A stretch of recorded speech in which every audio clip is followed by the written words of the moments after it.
सभी को नमस्कार। राष्ट्रीय चेतना के दो स्वर वंदे मातरम एवं अबुआ धरती अबुआ राज पर केंद्रित कार्यक्रम में अपने बीच उपस्थित पूर्व मुख्य चुनाव आयोग भारत सरकार श्री ओम प्रकाश रावत जी, अध्यक्ष विज्ञान भारतीय मध्य प्रांत डॉक्टर अमोद गुप्ता जी, सह सचिव कला एवं फाउंडेशन श्री आलोक शर्मा जी, वरिष्ठ पत्रकार और मुख्य वक्ता माननीय श्री रमेश शर्मा जी, प्रदेश के विभिन्न स्थानों से पधारे हुए महानुभाव, मीडिया के मित्रों, मेरा परिचय यहाँ दे रहे थे, मैं तभी बोला बहुत हो गया क्योंकि 4.5 साल मेरे को हो गया।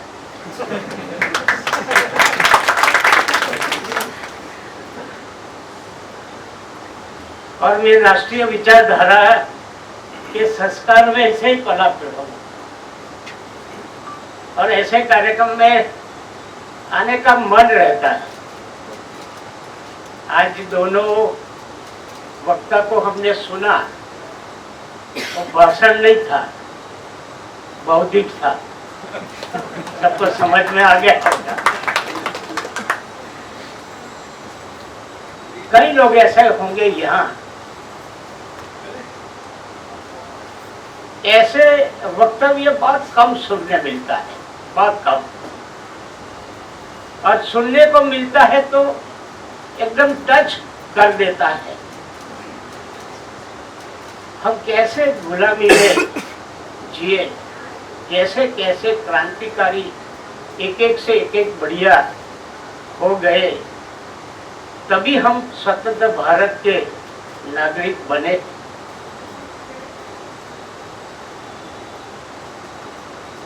आज का ये अवसर केवल एक औपचारिक आयोजन नहीं, बल्कि भारत की आत्मा, चेतना और स्वतंत्रता संकल्प को एक मंच पर अनुभव करने का ऐतिहासिक क्षण है। भगवान बिरसा मुंडा एवं वंदे मातरम के रचनाकार बंकिम चंद्र चट्टोपाध्याय जी 150वीं जन्म जयंती पावन प्रसंग, यह प्रकल्प स्वतंत्रता के दो स्वर, भारत की आजादी के बहुआयामी, समावेशी और जन जन की साक्षी साधना स्मरण है। भगवान बिरसा मुंडा केवल एक क्रांतिकारी नहीं, बल्कि जनजातीय चेतना, सामाजिक न्याय और सांस्कृतिक स्वाभिमान के महान प्रतीक थे। मेरे समय मेरी एक इच्छा थी, बात झारखंड सरकार की ओर से ही मैं स्टैच्यू ऑफ यूनिटी का जो कार्यक्रम था लोहा इकट्ठा करना, मेरे नसीब में आया झारखंड। मंत्री था तो मंत्री के साथ विधायक भी थे और दूसरे कार्यकर्ता भी थे, तो मेरा मन था कि बिरसा मुंडा का स्टैच्यू कहाँ है वो देखना है। तो स्पेशल में गया और बाद में मैंने गुजरात में मंत्री, मेरे ट्राइबल वेलफेयर का मैं काफी समय 18 साल मंत्री रहा हूँ। और गुजरात में जब माननीय केशुभाई मुख्यमंत्री थे, तभी हम बिरसा मुंडा भवन बनाया है। 5 करोड़ रुपया का वो समय बना था। मैं ढूंढता था झारखंड में कि ऐसा कुछ है क्या, इतने बड़े झारखंड के हमारे नेता, ठीक है, मगर यहाँ बताया गया 25 साल का आज का बच्चा देखो और बिरसा मुंडा को देखो, कितना अंतर है, विचार का भी क्या अंतर है। देखो बचपन में स्कूल में से उसको मिला के ये ठीक नहीं है, ये धर्म परिवर्तन की बात है, हमको नहीं करेगी। बहुत अच्छी तरह एक शहर पट्टी और ग्रामीण पट्टी का बहुत वर्णन बहुत अच्छा किया है। ऐसे मध्य प्रदेश में जैसा कैसे राम भगवान ने 14 साल बिताए, देखो 14 साल प्रकृति की गोद में, जैसा बोलते हैं वन यानी प्रकृति की गोद।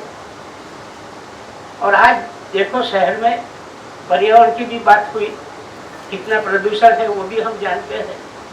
पेड़ लगाना है, माँ के नाम एक पेड़ लगाओ, पर पेड़ कटते भी कितना है, डेवलपमेंट के लिए करना भी पड़ता है, कोई चारा भी नहीं है हमारे पास। मगर वन में रहते हुए भी देश के लिए कुछ करके जाना, और इतनी कम उम्र में करके जाना, इसलिए जनजाति समाज ने उनको भगवान बोला है। 25 साल का जीवन और कोई भगवान बोलते और 150 साल के बाद भी वो चल रहा है। ऐसे ही बंकिम चंद्र की जी बात है, बताया हमने रास्ते में क्या हुआ और कोर्ट में गए क्या हुआ, उसमें से निकला वंदे मातरम।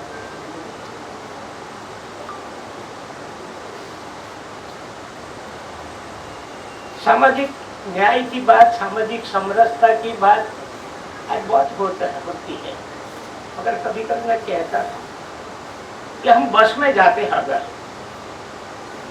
बात तो करते हैं, हम बस में हम जाते हैं, कोई एक आदिवासी या तो कोई गरीब आदमी आपके सीट के पास आके बैठ गया, मन कहेगा ये कैसा आदमी बैठ गया, या तो वहां को उसको उठाए या तो हम उठ जाए, ऐसा भाव रहता है आज समाज में। बहुत अच्छी जगह भी आप मेरे ऐसी जगह भी है, हाँ बहुत सुधार भी हुआ है, समय के हिसाब से सुधार भी हुआ है। मगर सामाजिक न्याय और सामाजिक समरसता दोनों शब्दों को, उसमें से क्रांति हुई, किसमें से हुई, जहां जहां क्रांति हुई, अन्याय हुआ, उसमें से क्रांति निकली।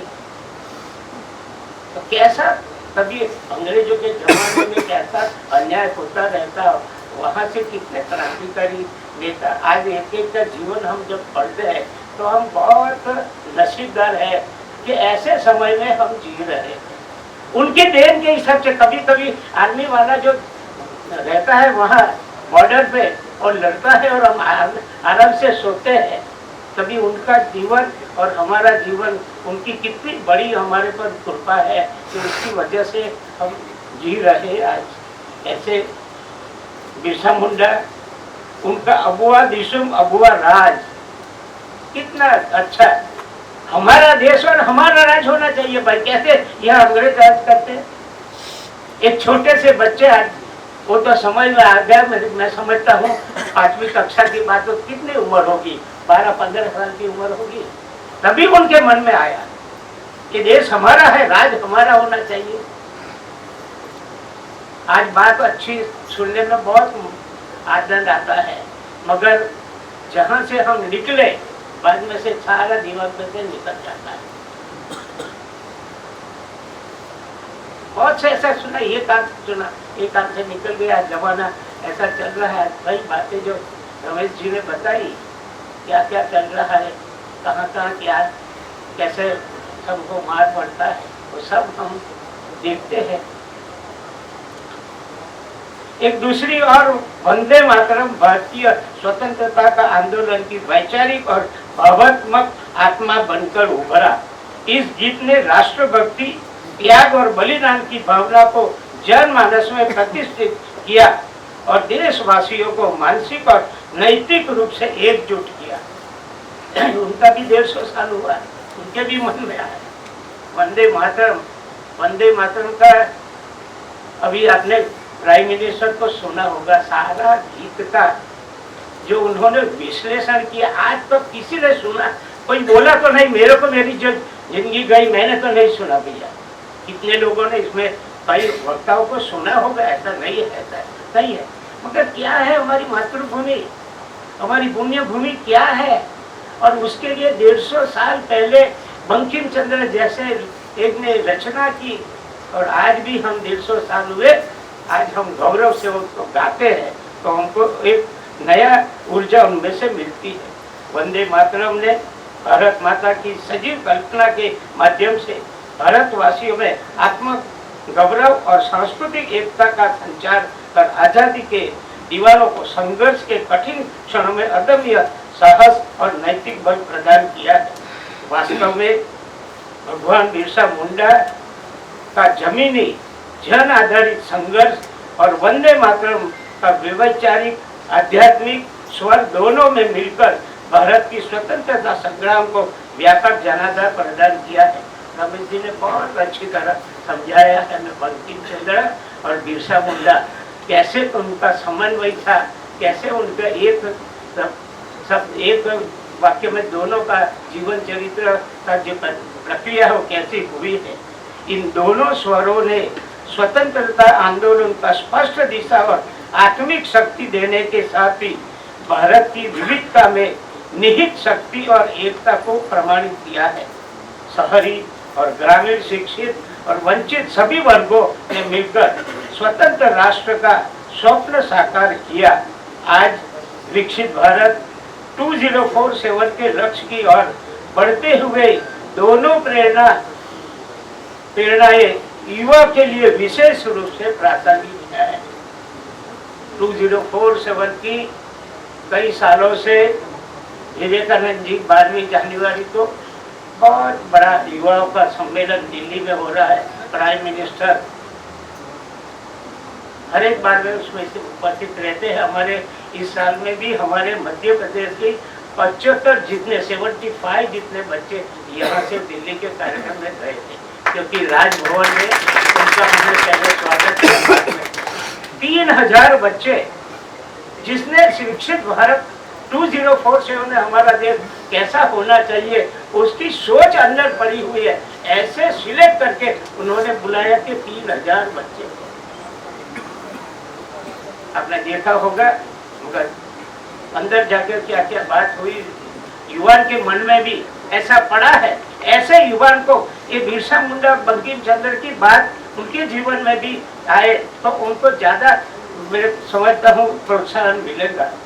अंत में भगवान बिरसा मुंडा और बंकिम चंद्र चट्टोपाध्याय के श्रद्धा पूर्वक नमन करता हूँ। मैं कला एवं फाउंडेशन को इस सार्थक और विचारात्मक आयोजन के लिए बहुत बहुत बधाई देता हूँ। मैं समझता हूँ कहीं से हमने ये पंक्ति भी लिया है, हम दिन चार रहे न रहे मान, तेरा वैभव सदा रहे बाप। ऐसे विचार के हम लोग हैं। हम सब मिलकर राष्ट्र के प्रति निष्ठा, समाज के प्रति संवेदना और संस्कृति के प्रति सम्मान के साथ आगे बढ़ने का संकल्प करें। यही अपेक्षा के साथ सलाम एवं को बहुत बहुत धन्यवाद देते हुए मैं मेरी बात पूरी करता हूँ। आभार। भारत माता की जय। एक बार जोरदार तालियां माननीय राज्यपाल महोदय जी के लिए। बहुत ही